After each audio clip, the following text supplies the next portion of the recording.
get up this morning, if you're doing the weekend. Welcome to everybody if you're coming here just for the day.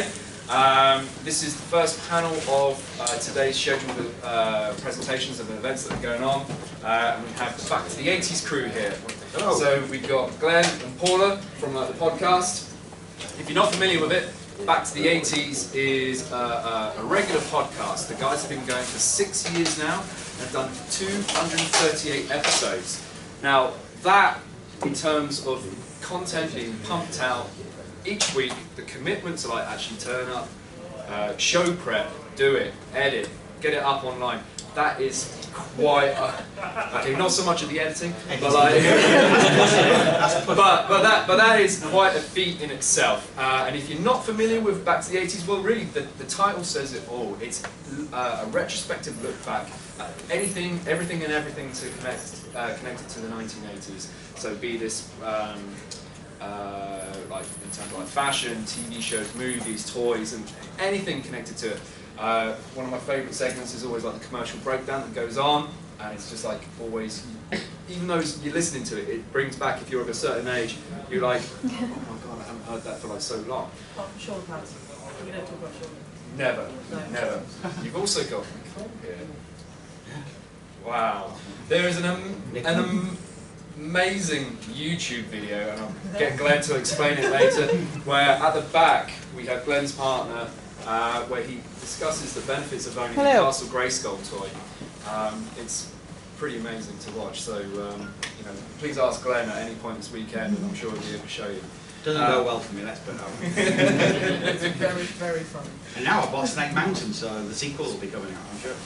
Wow, that's worth it in itself. So today we're looking at the lesser known cartoons of the 80s. So everybody's got their favourites, especially when it comes to like animation, and you've all got like certain emotional attachments to this thing. Glenn and Paula are going to go through the ones that don't necessarily get the chance to shine all the time. So if I can get a round of applause, and we'll hand over.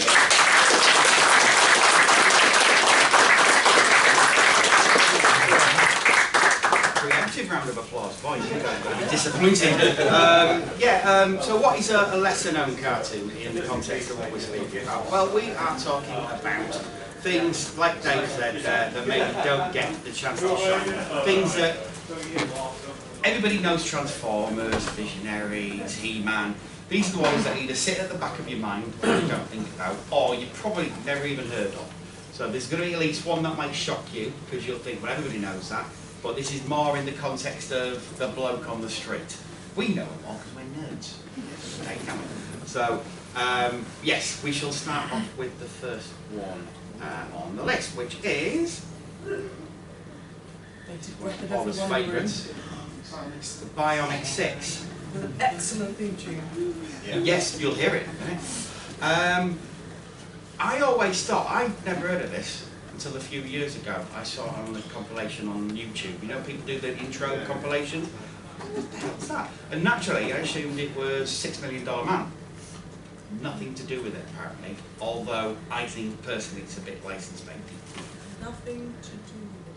Yeah, the head character, Jack Bennett, looks immensely like Lee Majors.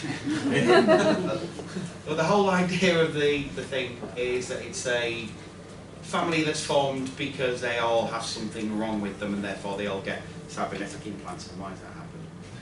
Knew something would go wrong.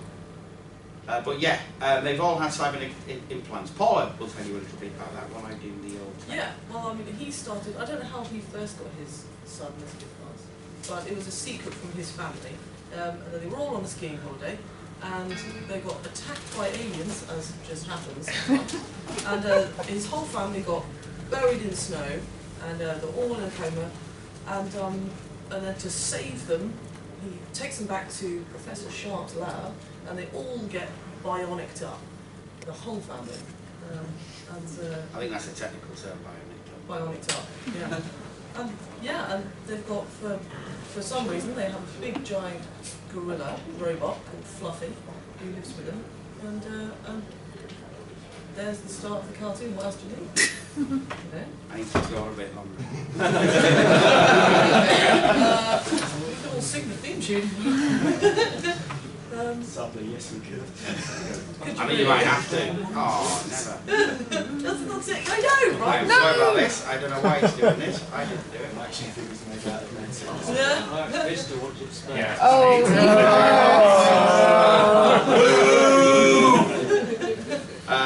Hate you, Bill I Gates! do apologise about this. This is not going on because that happens.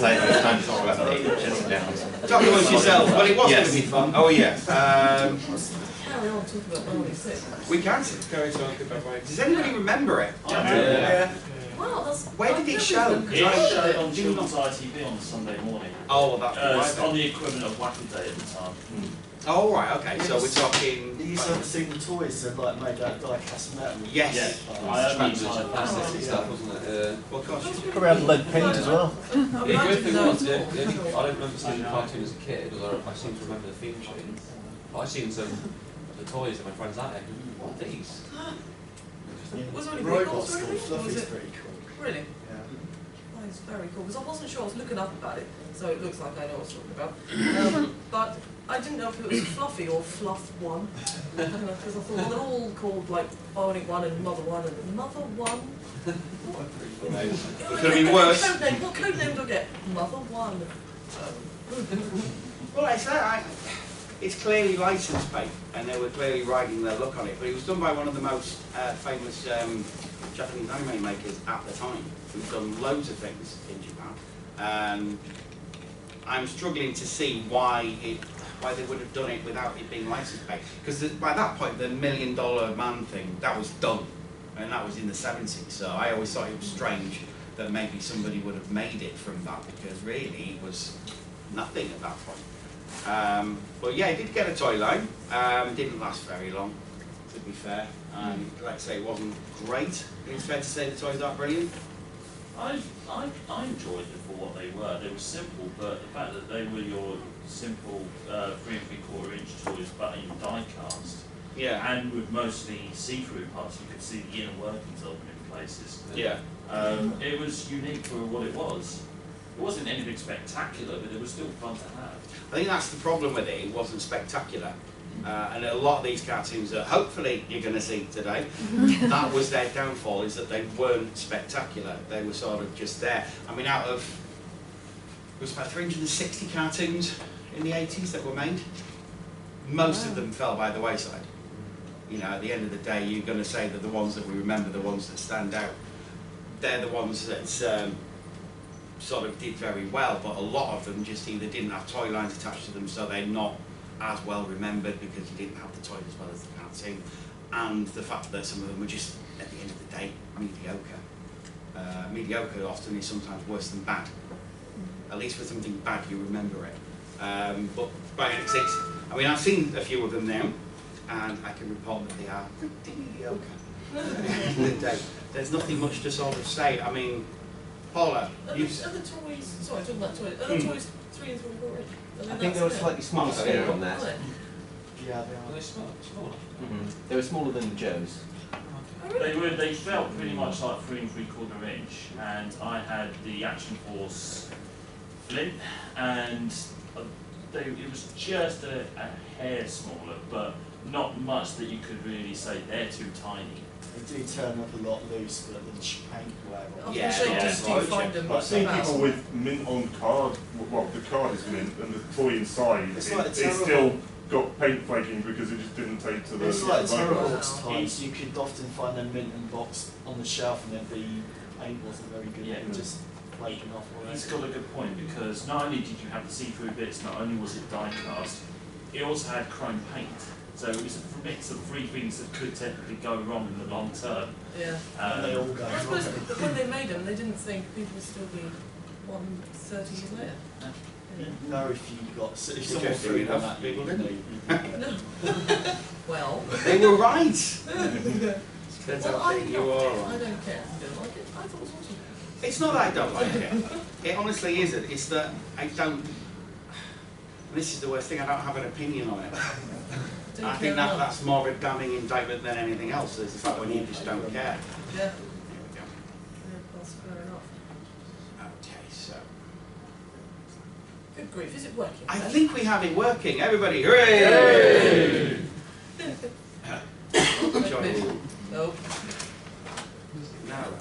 considered a loser? Alright then, this is amazing. Oh yeah. I know.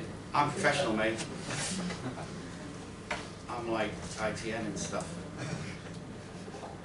Yeah. In the meantime, I was looking up about the characters because I was trying, because certain information does not stick in my brain about the voice actors and what else they were in, and looking up for this panel, I learned such a lot, and it was so fascinating. There was a karate one of the little kids. Wow, it's really not working. Anyway, yeah. So karate one, played by a guy called Brian Toshi. I looked him up on IMDb, and I'm like, I know that face. I know that face. And he played Leonardo in the Turtles movie, and I thought, well, that's not it, because that's not where I know his face. But he was Nagato in the police academy movies, which is fascinating. And then just finding out about the other people, like Professor Sharp, he's the goody who gave him all bionics. He did Vanity Smurf, you know, but he also did Falcon the Love Dragon, which I was expecting an R. Falcon the Love Dragon. Oh. There you go. Anyway, that's a good reason as not to remember it. Anyway, hopefully, here's the Bionic 6. There's the toys. Hey! Dr. Scarab's evil minions of destruction. It's catchy, that's what I like about it. And you had the Bennett family, and there's Fluffy or whatever. Anyway.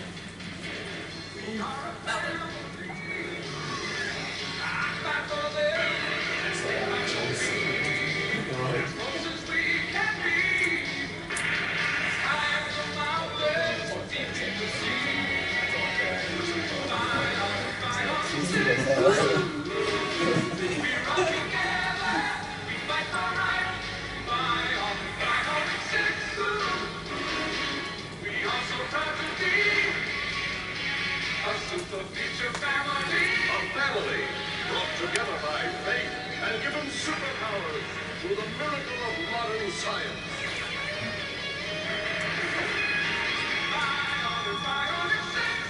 Not leave magic,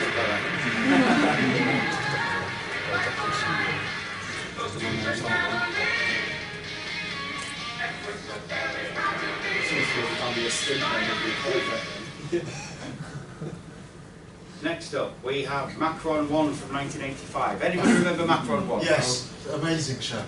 Never heard of it. Until a friend of mine about 5 years ago sent me a DVD with lots of cartoon stuff that he found on eBay on videotape. Transferred the DVD set, and I'm Macron 1, what the hell's this? It was a giant robot show from Japan called Shogun. Yeah.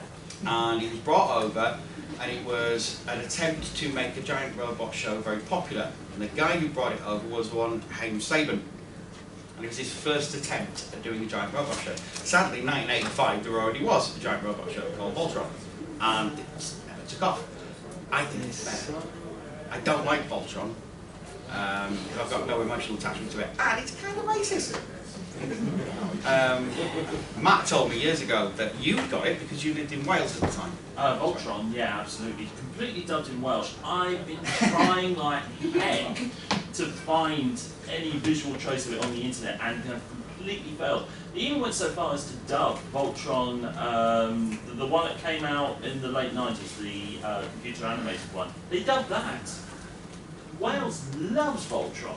That's it. Wales loves Voltron. S4C and we're in the rugby, gods. It was so popular, S4C had it on for like 15 years, on repeat, constantly. Whereas in Britain, in general, apart from Wales, never really got it. But Macron 1 again was, like I say, Haim Saban's first proper attempt. And But it was a cut, wasn't it, between two yes, animes? as Voltron was. So what was the other one? Because I forget. I couldn't find out. Macron 1 had 2 releases.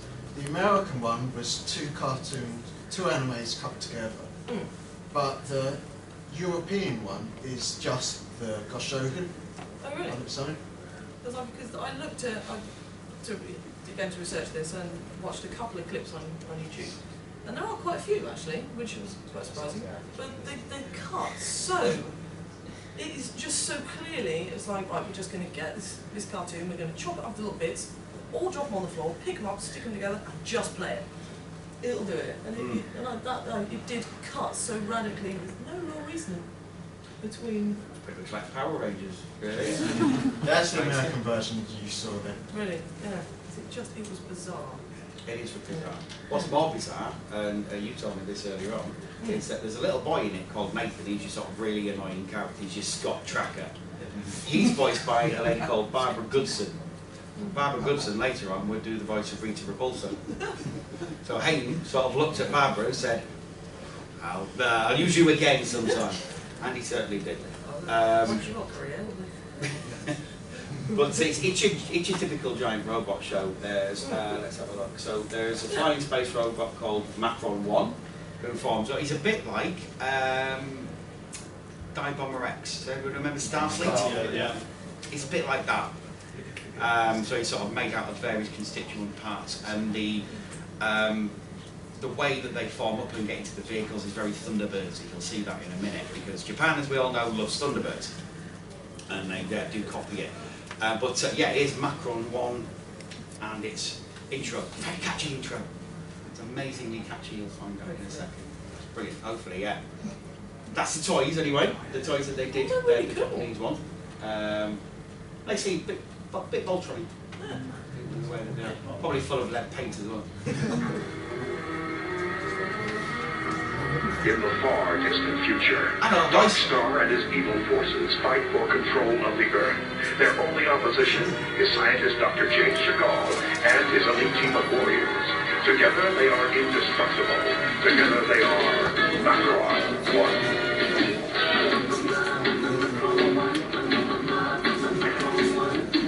1. See you later.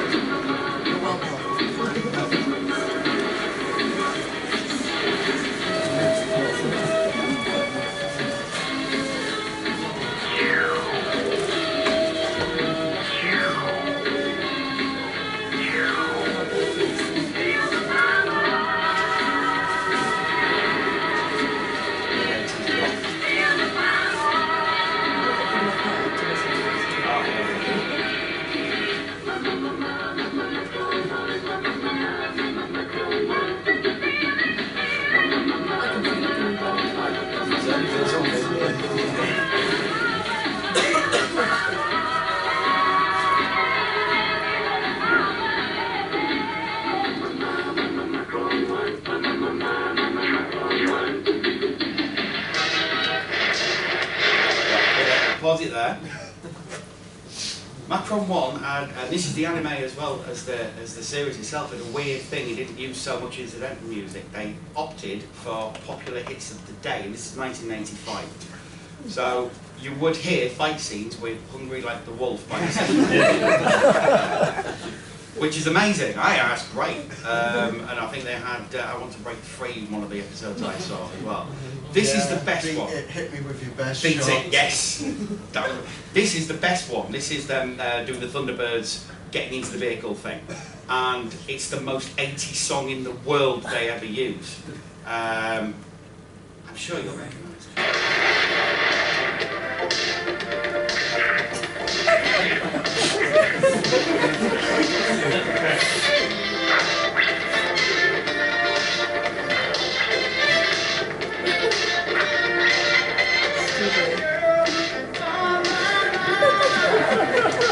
I mean,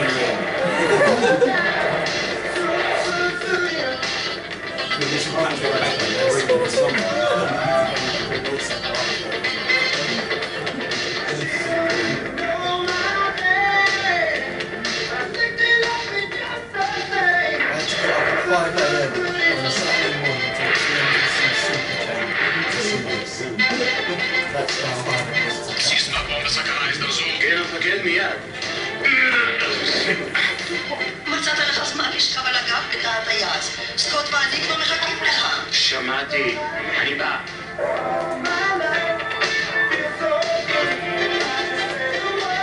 Interesting enough, in America, the guy who did that character's voice was Ben Black, who also did Tiny and Leonardo, so on and so forth. Did you know that? I'm like, I know that voice, and I look him up, I'm like, that's This is the one. one. People might think, lesser known, really, but if you ask the bloke on the street, he's probably not going to remember Bravestar. That's a damn shame. You know, this is one of the real tragedies, I think, of the 80s cartoons, is that nobody remembers Bravestar, because it was kick-ass. It was probably the best thing that Filmation's ever done. I know He-Man fans, I love He-Man, but I think Bravestar, honestly, Did you is have one a of the big best. giant techno horse in it? He had 30-30, I mean, that's... With a gun called Sarah Jane? Exactly. Would you like to shoot a lot? It had a really, really great mythos. It was pre-Firefly. So, you know, it was doing what Firefly did 30 years later before that. And it showed what massive brass cojones that Lou Scheimer had as well, because he showed stuff in that that really you shouldn't be showing in a kid's cartoon, like kid dying of drug abuse. There's actually an episode where the kid dies. He doesn't get better later on. No, he's gone. You don't see his body, but you see the see his hand. Yeah, it's his hand going that. Yeah. And then Bravestar does the moral at the end of the tale, he does buy the kids around. Yes. Not to say, Bravestar, Native American. And he wasn't played up to be, look at how progressive we are, where he's a Native American. He just was Native American. Marvellous, marvellous cartoon. And we're going to show you a clip in a little while as well, which again shows quite how Lou Scheimer was brave by this point.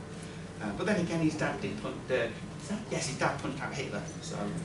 But do you know, before you was playing, because I looked up 30-30, Ed Gilbert, yes, he was Scuttle in the Little Mermaid. He was General Hawk, yes. G.I. Joe as well. And he was Kissither's dad. Oh, I loved Kissither. Yes. Bravestar himself was played by Pat Fraley, who played Krang, among other things. Very good voice actor, very brilliant voice actor. And, Sue Blue was JP. Yeah. All these people say Charlie oh, big conspiracy theory, very incestuous. I think Charlie Adler did Tex-Ex, and Eleanor Heimer did Stampede and the Barman and all. Again, Stampede, great villain. He's a Bronchosaur. I mean, come on, that's great name. But anyway, for anybody who likes to listen to Lou Scheimer, and I know I do, Bravestar. Oh, sorry, they were the toys, by the way. Based on the Big Jim toy line by Mattel as well. And expensive. You know a cartoon's going to be good when it comes on that. Oh, yes. Brave Star! In a distant time and faraway place, the planet of New Texas floats deep in space. Sky of 3 suns, planet of precious ore. The courier was brought outlaws by the score. Brave Star!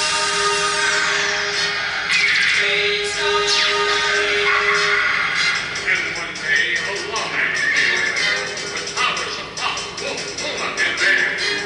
Protector of peace, mystic man from afar. Champion of justice, Marshal Brave Star.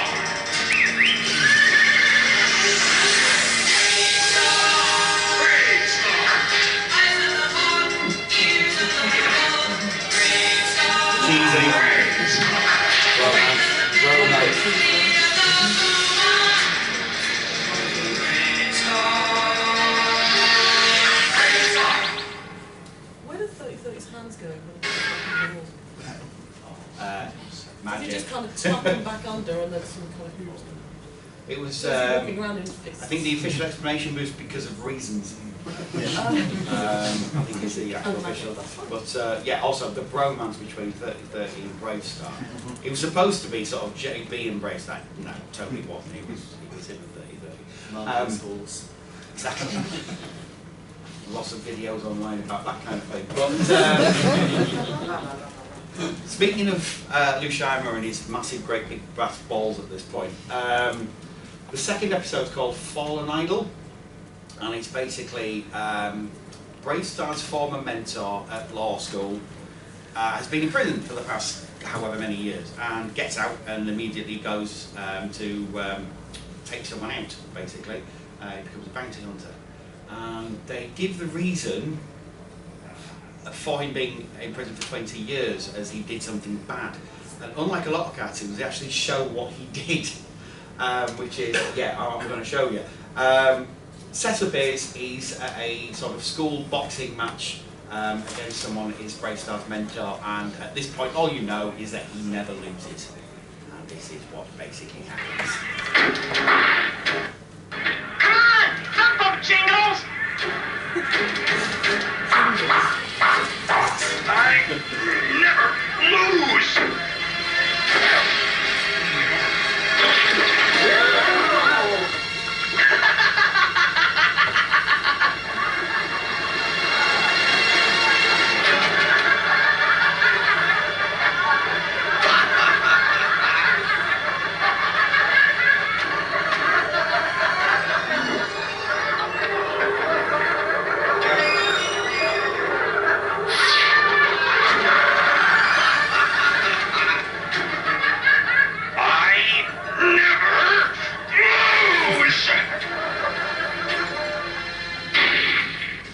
So yeah, he shoots him in the face. And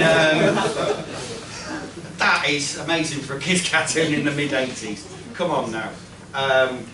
What can you say? Filmation really tried with Bravestar, but it wasn't so big, it just didn't take off. Showed on the BBC, as you will have been informing, but again, I don't really remember it being on there. I remember it being on video more than I do anything else. Eclipse, I think at the time, like Thundercats that were showing and things. So go check out Bravestar, it's an amazing. Spin-off plan, you know. Yes, Yeah. I had Bravo, heard. all the Quest of the very people. Yes. But Everybody go on matty.com and just bug them for a Bravestar figure. Another consider on that episode is at the end when they've rearrested Jingles. Oh yes. Is that he turns around and kind of hoping that he still touches that last little bit of humanity with him, and he says, you know, you try to shoot me, you as my hero, and he spits his toothpick out and goes, I never asked to be your hero. I know, it's chilling. And it's like, oh, yeah. It's chilling, absolutely chilling. But we'll move on to something else police related, again that people don't really remember as much as they should, but it's COPS. Central Organisation of Police Specialists. Based on Hasbro's Cops and Crooks toy line, with file cards written by Larry Hammer. Again, there is a slight connection to G.I. Joe. In the file cards it did suggest that some of these characters are related to G.I. Joe characters, I think especially one of them with Beachhead. so The all gun- in the same universe. All in the same universe, so I suppose they should technically be in the Hector Ramirez universe, because everything is apparent. Not a bad toy line, didn't sell as well as they were hoping. I'm thinking because not everyone wants to sign with the police on everything. It's very difficult. I was saying this on the podcast to Paula last night. If you're a white middle-class kid in the suburbs, you probably like the police. If you're a black kid in Ferguson, Mississippi, you're probably not a big fan, so you probably don't want to buy toys based on that. So I'm guessing that might have something to do with it. The cartoon itself, produced by Deke Animation, is basically like 90s G.I. Joe. Kind of. It's along those sort of lines. It's not a bad cartoon. Again, it's one of these ones that it didn't really deserve to be lesser known. The main character is the guy in the trench coat, you will see that, called originally Baldwin P. Vess. He gets Alex Murphy'd, basically, and his torso is replaced. And his code name, his code name becomes Bulletproof. Yes. So he is Bulletproof Vess. Not convoluted at all. And there is the sort of assess the tone for Cops. Not a bad cartoon. Anything to say on Cops there, Paula? Well, my first experience of Cops was last night watching a little clip. Thanks for those. So, yeah, long, huge history of figures. Yeah. Great stuff. Got all of the action figures, and yeah. Long time listener, first time caller. Exactly. Excellent stuff. So yeah, again, that's pretty much the level of Cops. Anybody remember watching it here at all? Yeah. Anybody liked it? Yes. Yeah. I'd just like to say I was around in the 80s. I was there, I promise. I remember watching it. I remember thinking it was okay. Never had any I guess you were allowed outside to play, but you weren't. Yeah. It was unique in that it was actually aired as regional TV, so whatever section of ITV carried it, you would have had it in a different part of the year. Like on HTV Wales, we had it traditionally at Christmas and Easter. Yeah. So not long after TVAM/GMTV, it would be followed by that. That's how I remember watching it anyway. See, that's another thing with the cartoons themselves. You were beholden in the days of regional ITV to if your region picked it up, because some regions wouldn't. Voltron's a great example of that because HGV Wells did, nowhere else did. S4C. Oh, was it S4? Was it? S4C. Oh, there we go. So S4C did, but ITV didn't, and it was pretty similar like that with some of the cartoons that are being shown today here. But this is Cops anyway. There's the toys, the Cops and Crooks. Did anybody own any of them? Cops, central organization of police specialists, fighting crime in a future time, protecting an entire city from Big Boss and his gang of crooks.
This is a tragedy, not the show itself.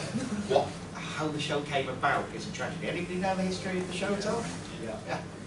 So you'll know that basically Columbia, the movie company, are a set of dicks. That's basically what Filmation Ghostbusters represent. The original Ghostbusters show was a live-action show by Filmation in the 70s. Wasn't great, but it existed. Now, when Filmation wanted to do the film of Ghostbusters, they had to get the rights. Instead of buying them, they said, "I'll tell you what, we'll give you 1% of the film's total profit and earnings." Filmation said, "Yeah, fair enough, no problem, sounds fair." And then Columbia did what's called Hollywood accounting on Ghostbusters. And if anybody knows what that is, basically, if you can prove that your expenses outweigh your profits, then your film makes no profit and you don't have to pay anyone you promised profit margin to. And that's what they did to Filmation. So they received nothing. You get nothing. Good day, sir, basically.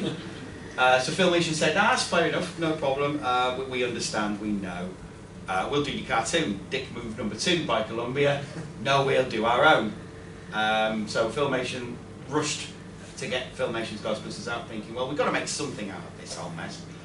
Dick Move #3 by Columbia, they called theirs the real Ghostbusters and implied from the start that they always were the original things that the Ghostbusters came from, and they weren't. It was Filmation all along. I always thought this was the copy. So because that's what Columbia wanted you to think, basically. Suckers media. Dick Move #4 by Columbia is that they didn't ask any of the actors, so Al Reyes et al., they didn't ask them for the likeness rights, and it was only when they'd actually sort of started to put pilots out that Bill Murray and that lot said, no, we don't want our likenesses to be used, and that's why they don't look anything like the actors. Yeah, Bill Murray effectively said no. How unusual for Bill Murray. Yes, Bill Murray being a bit of a dick, no. So Filmation's Ghostbusters was a reaction to what Columbia did, and I think it's a good show. Do I think it's better than the real Ghostbusters? No, but that's what I've been programmed to think all these years. But if it's different. Had this come out first, I probably would have liked it more than I do. Anybody remember it being on? No. The toys are beautiful. I was just about to say, the toys are so colourful, aren't they? They're just bought in America, so we never got through. Because Columbia basically did what they did. That. Ghost Command is it's basically like a little Castle Grayskull. And that's inside. With you, that's Castle It's got a Grayskull. lift. I love a good lift into the places.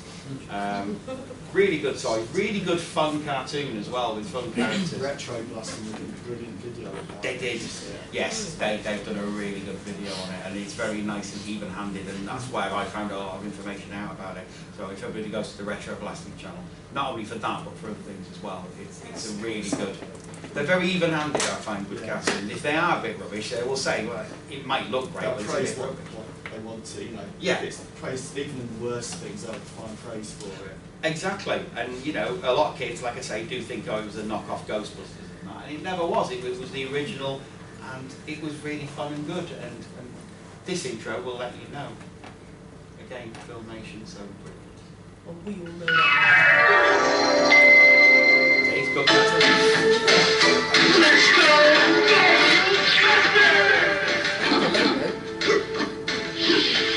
And it's got an ape in it. Come on.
Next up, Humanoids. A show I didn't know existed until about, what, 3-4 years ago, and it's because of you, I think. Me? Yeah, you were the one who mentioned it. I'd heard Flint Dilley and Buzz Dixon mention it in interviews. I was wondering what it was, but this was basically their attempt at a horror show. Anybody remember Inhumanoids? Yeah, Oh, yeah. Transformers comic had it as well. Yes. And it's horrifying. Basically, at this point, Flint and Buzz knew that the gig was up with Sunbow and didn't have long left. And they just wanted to push the envelope as much as they could and see how much they could get away with. Turns out quite a bit, because Hasbro weren't watching. The toys, anybody ever had any of the toys? I've got one of them, the Earthcore one. Yeah. The monsters, you can like break them in half. And Yeah. I've found one thing, a peg with just loads of the same character in some discount shop in like the late 80s, early 90s. Is it the green? No, the Auger, the pink one with the drill Oh, hand. the Found it, yeah, just some sort of cheeky shop. And I'm I only knew what it was because of the strip and I'm Transformers. surprised to find out they're actually, because they're always bigger, but they are G.I. Joe's. Yeah, just take the helmet off and I'm like, that's a G.I. Joe film. Yeah, basically that's what they were, with big, massive monster figures. Basic story is that you've got some oil company drilling, and they discover a great big monster trapped in amber, and of course, like idiots, they break open the amber and the monster comes out. And yeah, they all go on a rampage. They're monsters that have been in the earth for millions of years, and of course we tamper with it and mess about, and everything goes badly wrong. But it was their attempt at horror mythos. Tendril is very much like Cthulhu. Tegan Pose is obviously the sort of undead side of things, and then you've got Metallar, which is sort of the earth-based powers. And yeah, we'll show you a clip later on which shows you the level of horror they were prepared to go. And it's quite scary, but brilliant show. Really sort of a shame that it wasn't known as much as it was. 13 episodes were made, exactly like in Visionaries, which again, kick-ass show. And it's sort of along those lines. It's got the Sunbow cast that you would expect. Michael Bell, Chris Latter's in it. But Chris Latter this time voicing characters that aren't treacherous. It's nice to hear him do it for one. But theme tune as well kicks ass. Which we'll see. But we'll see the toys first. In a second. There you go. That's some of the toys. So, like I say, yeah, G.I. Joe vehicle, Earthcore type stuff. You've got the Mutors there, and then you've got Tendril and Decomposed. My personal favourite. Yes.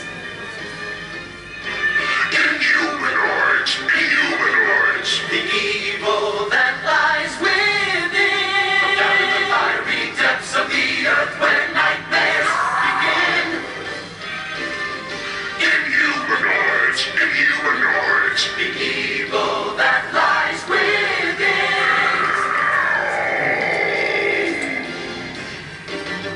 Just go straight up the top here.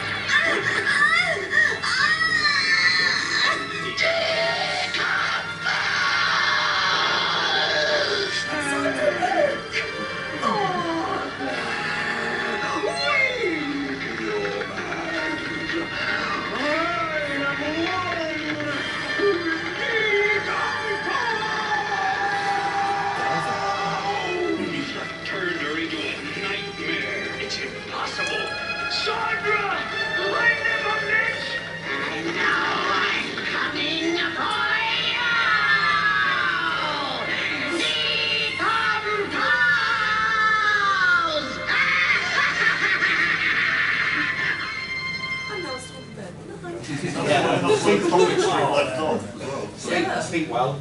Yeah, that's horrifying for kids TV cartoon, but there you go. That's probably why it only got 13 episodes at the end of the day. They did try to do a comic. Yes. So four. They actually planned a full series, then Visionaries, both of them were meant to be strip cartoons. They would have gone on for at least 26 episodes, but there was a mistake with Sunbow when it was produced, and both were cut short. Yeah. And Kevin Smith was rumoured in 29.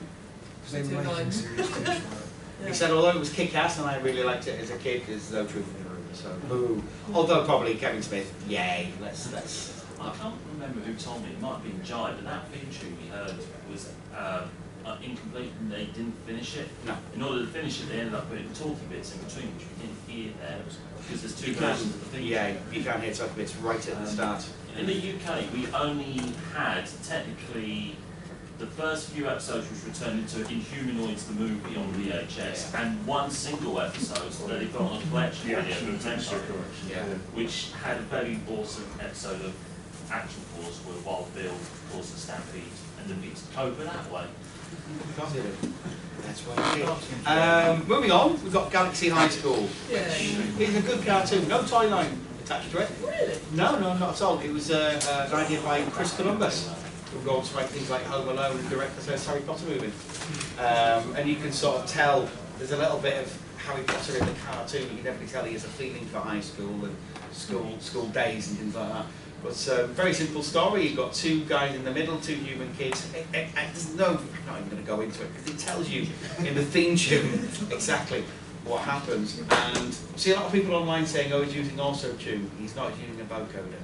It's a little bit before auto-tune. But it's one of the Eagles, as far as I'm aware, that does the theme tune, which is really, really cool. But yeah, it's all Chris Columbus' idea. And good cartoon, dealt with normal high school things that you would think of, so bullying and getting into scrapes, and had the very special episode where Doyle, the male character, gets hooked on a drug that helps him study. Sadly, he doesn't sing "I'm so excited" and then say "I'm so scared," which is always my favourite bit of anything like that. But yes, Galaxy High School, let's say the theme tune will tell you exactly what's going on.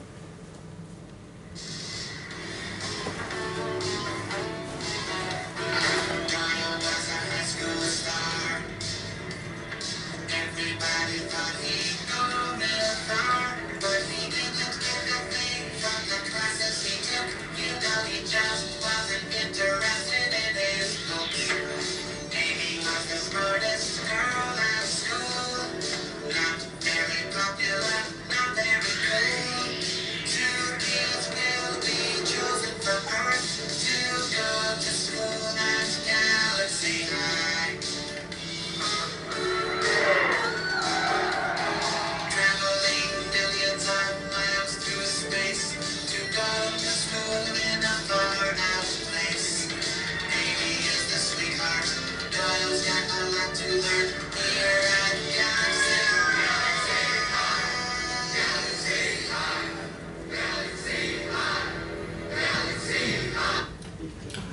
Heathcliff, as I like to call it, not as good as Garfield.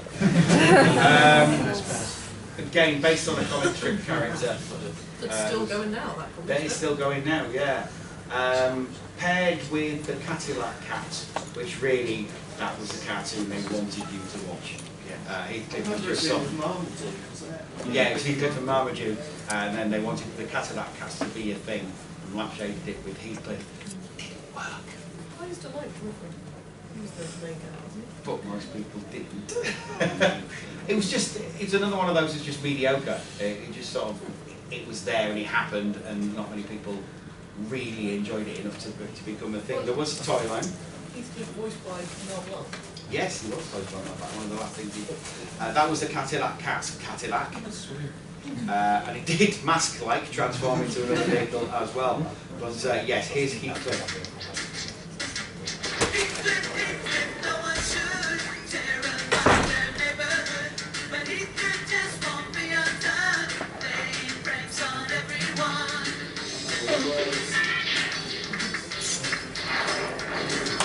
There's a race to be on time. The competition doesn't stop. Mixing with the ladies fair, being charming never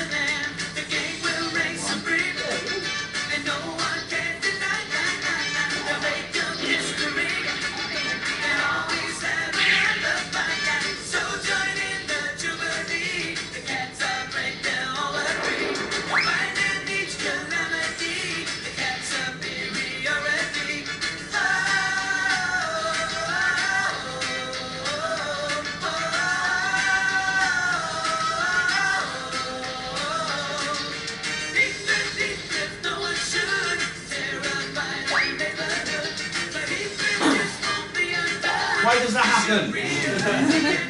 I've never understood why that happened. That's just weird. Moon Dreamers. I'll let Paula do this one. She knows way more about this than I ever will. Yeah, it backed up My Little Pony. Yes. Yeah. And That's to it. every single website you try to look about Moon Dreamers, it talks about My Little Pony first. Then Potato Head people, there was also backed up. And then there's like a line about it. Oh, there's Moon Dreamers as well, voiced by people. But yeah, we can't find the voice actors. It contradicts itself on every website we look. Yeah. But basically, a whole group of little, tiny voiced, annoying little people with very big hair look after, well, they live in a place called Starry Up, which is in space just above the Earth. And they look after, they create all the dreams for all the different people on the Earth to make sure we're all happy and everything's nice and fluffy. And if you'd been in conflict with the Sandman, that would have made for a much more awesome cartoon. I don't care about the Moon Dreamers! Well, there is a baddie, I've got written down the baddie. What's the baddie's name? Oh, Queen Scowling! And she's a baddie because she can't get any sleep. Alright. So, Like Nightmare Moon, basically. Yeah. Yeah. It's just as annoying as you would expect it to be as well. It's not the fact that it was for girls, it's the fact that they made this crap for girls. And girls generally don't like this kind of stuff. I'm a girl and I didn't like it. Yeah. It was so It's just irritating. It's what they assume girls would like. It was too, you know, look at this cartoon, isn't it lovely? It was too like that. And they keep It was way too like that. You compare that to things like Jen, and you know, if I was a little girl, I don't know what I'd prefer, you know, or Oh, Baroness, right, or Lady J, you know. But anyway, there were toys. So we shall see them in but a moment. There we are. And yeah, they're the standard toys you would expect. It's going to be here we go. Not 3 minutes of moon dreamers, dreaming up dreams for me and you. I mean, you just want to kill it. You're not 3 minutes of moon dreamers, making your sweetest dreams come true. They work at night when the lights are low. They give off such a beautiful glow. They feed sweet dreams both near and far from a beautiful magical star. You're not 3 minutes of moon dreamers, helping to make things turn out right. You're not 3 minutes of moon dreamers, make your dreams take flight. And then moving on to one of the cartoons I hate most in the 80s, The Get Along Gang. Or Stalinism made easy, as I like to call it. Anybody remember the Get Along Gang? Yeah. Yeah. Based on the greetings card company, they like a lot of things work. Yeah, like Care Bears, like Rainbow Bright, like Strawberry Shortcake. It started off as a set of greeting cards, and they got turned into a toy line and cartoon. And cartoon writers hated this. Absolutely hated, because it is the ultimate culmination and distillation of, everybody know Action for Children's Television, ACT? They were the organisation that basically ruined cartoons in the 70s and passed, they got the networks to pass notes to the writers saying, must have a certain quota of diversity in there, you must have a certain quota of people getting the same lines, must have this, must have that, no violence, no action, pro-social messages to the maximum. And Mark Evanier, everybody know Mark Evanier? Writer of Dungeons and Dragons and a lot of cartoons like that. He wrote an article in 1997 about it, and basically the character of Eric in Dungeons and Dragons, the complainer, the guy who doesn't agree with the group, is a reaction to this. Because Get Along Gang is, if get along all the time. Or you're out. If anybody moans, so, oh, the group says burgers, I say pizza, they will spend the whole lesson making you change your mind. Telling you, you will choose what the group wants. And he hated it, and cartoon writers could not bear this cartoon. Lasted 13 episodes, there were 26 little mini episodes in that time. And the company who owns it now keeps saying that we'll produce a DVD, and every time they get close, they just say we're not doing it. So there's some reason they don't want people to watch this cartoon. They put some of the episodes out, but just not the entire It's been on compilations, hasn't it? And again with the tempo. You can find it on YouTube. I invite you not to, if I'm being honest. It's exactly what you think it would be. Make you watch the tune. I'll get you all in chairs, sort of Clockwork Orange style, make you watch every single episode. I have a feeling, and I can't remember what it's called now, is it the Cobra TV episode? It says sharing is caring, caring is sharing. I have a feeling that's something to do with this as well. yes, the Get Along Gang people. Again, toy line. There was a toy line involved. Sylvanian families getting a bit of that. Yeah, wow. The Moose Caboose. I had a big, like, 12-inch stuffed toilet. Yes, they got a lot of those out. They got a lot of those out. Oh, sorry. I'm diabetic, so I might go for a coma. Each one's so special in his own way. Go, mate, But Tom is the leader and he's such a good sport. Get along, gang, get along, gang. There's Uma and Maddie with the spirit. The bingo, the Springer doesn't ruin it. Logical Porsche will figure it out. And that's the share for the lead machine. Oh no, that guy's. With the get along, gang. Come on, their adventures don't end. Yeah, with the get along, gang.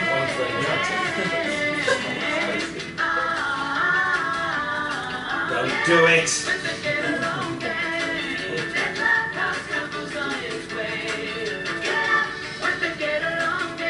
And surely there's health and safety issues with that. Last one, Sport Billy. Does anyone remember? Does anybody remember it was Filmation? Wasn't it an Olympic? What's going on there? Oh, sorry. Yeah, it's Filmation. They were meant to do it for one German television company in 1980. And then it got popular in the rest of Europe for some reason. FIFA used Sport Billy as their fair play icon and used him as a trophy to give to football teams in the World Cup in 1980. Remember this, and was it Once Upon a Time, that history show? Yes. Driving beers? Yes. So it's kind of like Peabody and Sherman. But yeah, Spot Billy, Filmation produced. He's an alien. He never was a human. I always assumed he was. But he's an alien that was charged by the gods of Olympus to go around the universe and promote fair play. And the bad guys were those two characters at the bottom there. Has these friends, Lily and Willy. Yes. Billy, Lily and Willy with the Omni sack. Willie's Omni Snack, everybody. And his time machine becomes spaceship, was that thing at the start there. We tried to get you a clip of this. We have the intro, we tried to get you a clip. No English clips exist for this thing. At all. So, sorry, not sorry at all, because it's rubbish. But one of the henchmen's, Snipe, is voiced by Frank Martin. Yes. And Sport Billy, if I remember, is Lane Scheimer, so it's Lou Scheimer's son who actually voices Sport Billy. There were again toys produced, and they're, oh my god, they're harrowing. We're going to see them in a second. But that's from, obviously, the French. Yeah, I'm going to pause that. Look at that face. That's the face of, that's the last thing you see, isn't it? Drifting out in space and holding his breath. Maybe, or maybe he's just going to kill someone. Tim and Nosy Bomb form a team of serial killers. Billy, Lily and Bonk with his Omni sack. Yes, not a great cartoon, but here we go. The last intro, The Nightmare Will Be Over Soon. You're a hero from another planet, Spartan, and you were chosen for a special mission. Now you come to Earth to fight for good sportsmanship. And with that I know that there's magic in your hand. A traveler in time, you fight for goodness.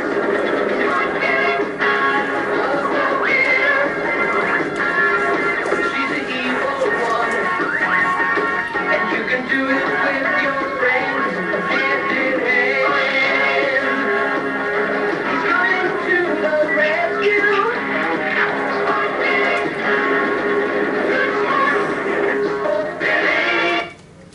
Yeah. You also saw Joe Bazooka's name just at the end there as well, so it's definitely Filmation. And every week, Queen Vandra would travel through time and try to, destroy one sport.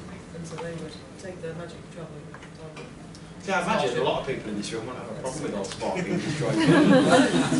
especially if you're English and you like rugby. But, there you go. That has been the lesser known cartoons of the 80s for this year. Thank you for being here, it's been a real pleasure. If you look under your seats or you look under your bums or whatever, you will find a card and a badge. The badge, that's just for being here, thanks for being here. And on the card it's got all the places that we are available on the internet. So please do come listen to Back to the 80s. We do this kind of thing every week. Thanks for everything guys, you've been a pleasure.